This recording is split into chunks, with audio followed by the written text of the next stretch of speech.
मराठा आरक्षण के लिए लड़ने वाले जरांगे पाटिल की हुई जीत।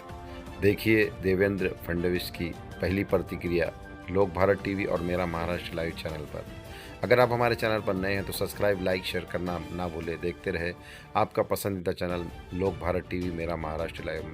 मैं मुख्य संपादक मिर्ज़ा इद्रिस बेग। देखिए खास रिपोर्ट। पहली प्रतिक्रिया देवेंद्र फडणवीस जी। मला अतिशय आनंद आहे की एक चांगला तोडगा, मराठा समाजाच्या हिताचा तोडगा आज मंत्रिमंडळ उपसमितीने काढला आणि त्यामुळे जे काही उपोषण चालू होतं ते उपोषण आता संपवण्यात आलेलं आहे। खरं म्हणजे हैदराबाद गॅझेट लागू करण्याकरता आमची सुरुवातीपासून तयारी होती, पण त्यातला महत्त्वाचा विषय असा होता की त्या ठिकाणी श्री मनोज जरांगे पाटील यांची जी मागणी होती सरसकटची, त्याच्यामध्ये कायदेशीर अडचणी होत्या। हायकोर्टाचे आणि सुप्रीम कोर्टाचे निर्णय हे बघता अशा प्रकारे सरसकट करणं शक्य नव्हतं आणि विशेषतः आपण या ठिकाणी लक्षात घेतलं पाहिजे की या संदर्भात ही वस्तुस्थिती त्यांच्या लोकांच्याही लक्षात आणून देण्यात आली। मंत्रिमंडळ उपसमितीची त्यांच्या जे काही त्यांची टीम होती त्यांनाही हे लक्षात आणून दिलं की आपल्या कायद्याप्रमाणे आणि देशाच्या संविधानाप्रमाणे आरक्षण हे समूहाला नसतं, ते व्यक्तीला मिळत असतं आणि त्या व्यक्तीने ते क्लेम करायचं असतं आणि म्हणूनच अशा प्रकारे सरसकट करता येणार नाही, ते कायद्याच्या पातळीवर टिकणार नाही। आणि त्यांनी देखील काल ती भूमिका समजून घेतली, स्वीकारली आणि त्यांनी सांगितलं जर कायद्यात सरसकट बसत नसेल तर सरसकट करू नका। आणि मला असं वाटतं की त्यातनं हा जो काही एक स्टेलमेट होता तो स्टेलमेट मागे झाला आणि पुन्हा त्या संदर्भातल्या चर्चा मंत्रिमंडळ उपसमितीने केल्या, त्याचा GR तयार झाला, त्याच्यात काही बदल होते ते बदल आपण केले आणि तो GR देखील इश्यू झालेला आहे आणि त्यासोबत इतरही काही अनुषंगिक मागण्या होत्या, त्या सगळ्या मागण्या मंत्रिमंडळ उपसमितीने त्या ठिकाणी मान्य केल्या आहेत। मराठा समाजाला लाभ होईल आणि बोलतो काही करू नका। त्यामुळे एकूणच पहिल्यांदा तर मला श्री राधाकृष्ण विखे पाटील जे या मंत्रिमंडळ उपसमितीचे अध्यक्ष होते आणि मंत्रिमंडळ उपसमितीतील सर्व जे प्रमुख नेते आहेत त्या सर्वांचं, आमच्या मंत्र्यांचं अतिशय मनापासून अभिनंदन करायचं आहे की त्यांनी सातत्याने बसून एकेका गोष्टीचा अभ्यास करून मोठ्या प्रमाणात चर्चा करून त्या ठिकाणी हा मार्ग काढलेला आहे। आणि आता हा मार्ग निघाल्यामुळे मुळातच जे मराठवाड्यात राहणारे आमचे मराठा समाजाचे लोक आहेत यांचा कधी काळी त्यांच्या रक्तनात्यातल्या कोणाचाही कुणबी म्हणून उल्लेख झाला असेल तर त्यांना आपल्याला नियमाने ते सर्टिफिकेट देता येतं आणि हैदराबाद गॅझेटियरमुळे अशा प्रकारची नोंदी शोधणं हे सोपं होणार आहे आणि त्यातनं फॅमिली ट्री एस्टॅब्लिश करून अशा प्रकारचं आरक्षण देता येणार आहे। म्हणजे एकीकडे ज्यांना अशा प्रकारचा पुरावा मिळेल त्या सगळ्यांना ते आरक्षण मिळेल आणि जी OBC समाजात भीती होती की सरसकट सगळे अशा प्रकारचं आरक्षण घेतील आणि ज्यांच्याकडे पुरावा नाही तेही आरक्षण घेतील आणि इतरही समाजाचे त्याच्यामध्ये घुसण्याचा प्रयत्न करतील, तर तशा प्रकारे आता या ठिकाणी होणार नाही। ज्यांचा खरा क्लेम आहे पण कागदपत्रांच्या अभावी त्यांना तो क्लेम मिळत नव्हता, अशा मराठा समाजाच्या लोकांना आता याचा फायदा मिळणार आहे। त्यामुळे मला असं वाटतं की एक मराठा समाजाकरता अतिशय चांगला निर्णय आणि विशेषतः हा सगळा प्रश्न सर्वाधिक मराठवाड्यामध्ये होता, कारण मराठवाड्यात रेकॉर्ड्स नाही आहे। आणि म्हणून मराठवाड्याकरता हा प्रश्न अत्यंत महत्त्वाचा होता आणि मराठवाड्यातनं इतरही भागांमध्ये राहायला गेलेले जे लोक आहेत त्यांच्याकरता महत्त्वाचा होता.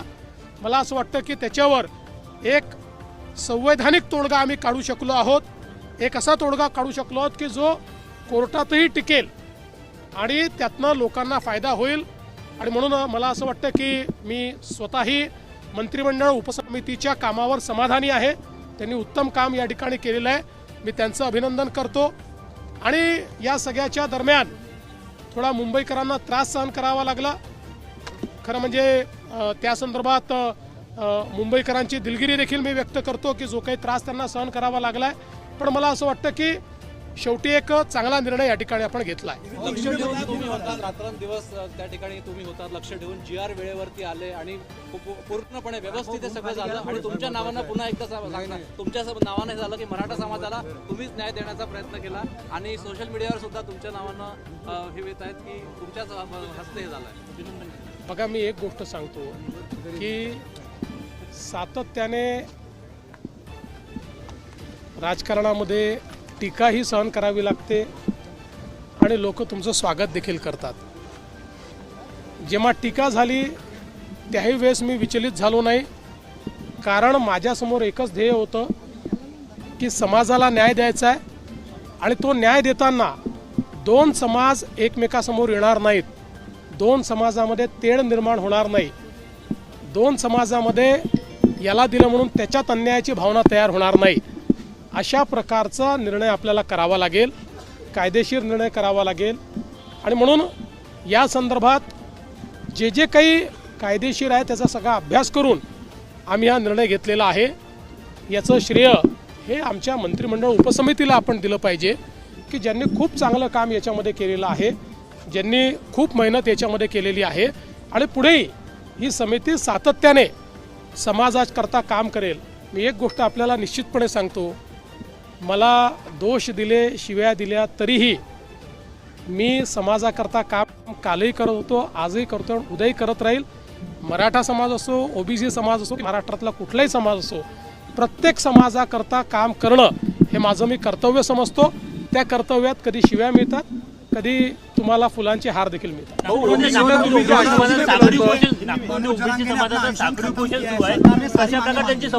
मला असं वाटतं की आता साखळी उपोषणाची आवश्यकता नाही.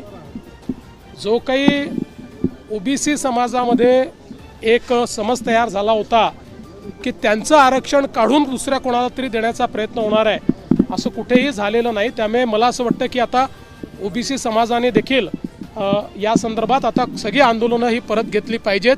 आणि मी त्यांनाही आश्वस्त करतो की जोपर्यंत हे सरकार आहे तोपर्यंत दोन समाजांना एकमेकासमोर आणणं, त्यांच्यात तिढा निर्माण करणं, एकाचं दुसऱ्याला, दुसऱ्याचं तिसऱ्याला करणं हे आम्ही कधीच करणार नाही. आमच्याकरता महाराष्ट्राची सामाजिक वीण, महाराष्ट्राचं सोशल फॅब्रिक हे अत्यंत महत्त्वाचं आहे.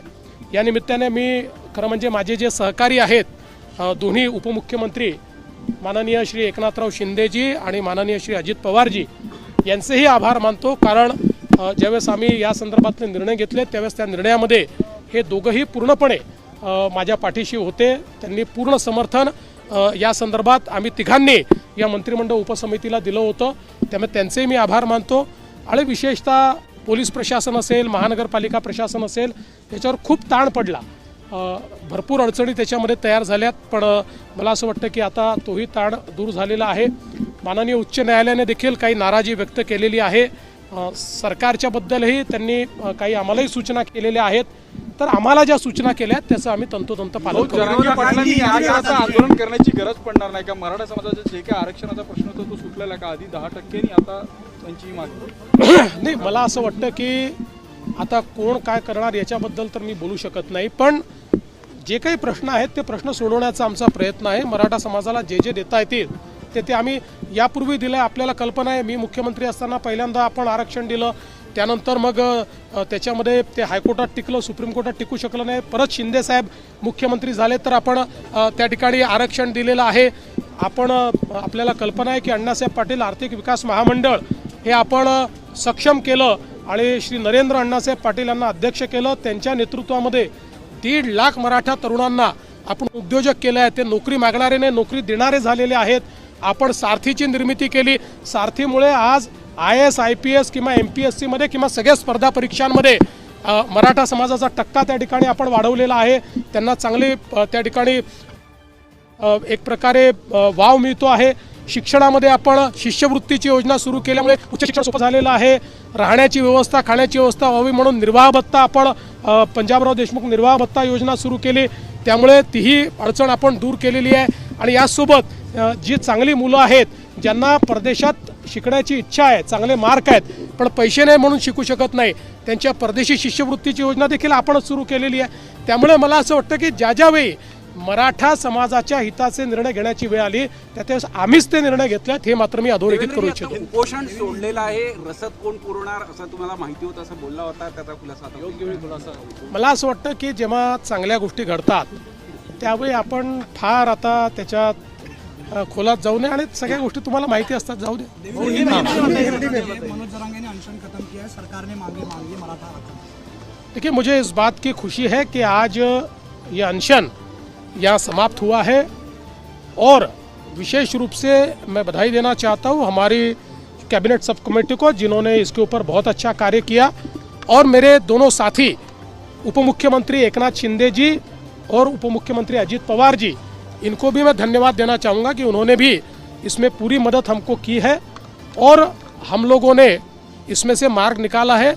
जो उनकी सबसे अहम मांग थी कि हैदराबाद गैजेटियर को लागू करना चाहिए, उस मामले में हमारा कोई दूसरा मत नहीं था. लेकिन उस मांग के साथ उनका जो कहना था कि इसको एक साथ सभी को आप लागू कर दीजिए, तो हमने उनको ये समझाने की कोशिश की कि आरक्षण जो होता है वो समूह को नहीं, वो व्यक्ति को होता है. व्यक्ति को आरक्षण मांगना पड़ता है, इसलिए इस प्रकार का निर्णय नहीं हो सकता. उसके लिए कोई ना कोई सबूत देना पड़ता है. सबूत के तौर पर ये हैदराबाद गैजेटियर काम में आएगा, क्योंकि हैदराबाद गैजेटियर में जब उनके दादा परदादा का नाम ये कुणबी जाति में अगर रहेगा तो उसका फ़ायदा उनको मिलेगा और नियम के अनुसार उनको उसका सर्टिफिकेट मिलेगा, उनको आरक्षण मिल पाएगा. उन्होंने भी कल एक प्रकार से इस बात को स्वीकारा कि सबको एक साथ, जिसको उन्होंने सरसकट कहा था, वो नहीं हो सकता है, क्योंकि कोर्ट का आदेश वैसा नहीं है. कोर्ट के आदेश के खिलाफ अगर कोई कार्रवाई करेंगे तो कोर्ट उसको खारिज कर देगा. उन्होंने भी वो स्वीकारा, तो हमारे लिए फिर मार्ग आसान हुआ और हमने हैदराबाद गैजेटियर को लागू करने का निर्णय वहाँ पर लिया है, जिसमें पुराने रिकॉर्ड्स ये सारे मिलेंगे. और उन रिकॉर्ड्स में जिनके खून के रिश्ते में अगर इस प्रकार से जाति का उल्लेख मिलेगा तो उनको उसका फ़ायदा मिलेगा, जिसके कारण मराठा समाज को मुझे ऐसा लगता है कि बहुत फ़ायदा इसके कारण मिलने वाला है. और विशेष रूप से मराठवाड़ा में जो मराठा समाज है उसके लिए जो एक तकलीफ थी कि मराठवाड़ा ये चूँकि निज़ाम के राज में था, अंग्रेज़ों के राज में नहीं था, इसलिए वहाँ पर एविडेंस का एक बड़ा प्रॉब्लम था, साक्ष्य मिलते नहीं थे. तो इसके कारण वो साक्ष्य मिलेंगे. सर, आपको भी व्यक्तिगत तौर पर बहुत टारगेट करने की कोशिश इस पूरे आंदोलन में हुई थी. देखिए, मैं हमेशा ये मानता हूँ कि आप राजनीति में हो तो कभी लोग आपको दुआ देते, कभी आपको लोग गाली देते, कभी आपको माला पहनाते, कभी आपको पत्थर भी मारते. लेकिन मैंने पहले दिन से भूमिका रखी कि हम लोग कहीं पर भी मराठा और ओबीसी ऐसा विवाद नहीं होने देंगे. हम लोग जो निर्णय करेंगे वो निर्णय किसी एक का निकाल के दूसरे को देने का निर्णय नहीं होगा. दोनों को समान निर्णय करेंगे, दोनों को फ़ायदा होगा ऐसा निर्णय करेंगे. और मुझे ऐसा लगता है कि वो हमने किया. और मुझे आज इस बात की खुशी है कि हम लोग एक अच्छा निर्णय ले पाए, जिसके कारण मराठा समाज को बड़े पैमाने पर अब फायदा होने वाला है.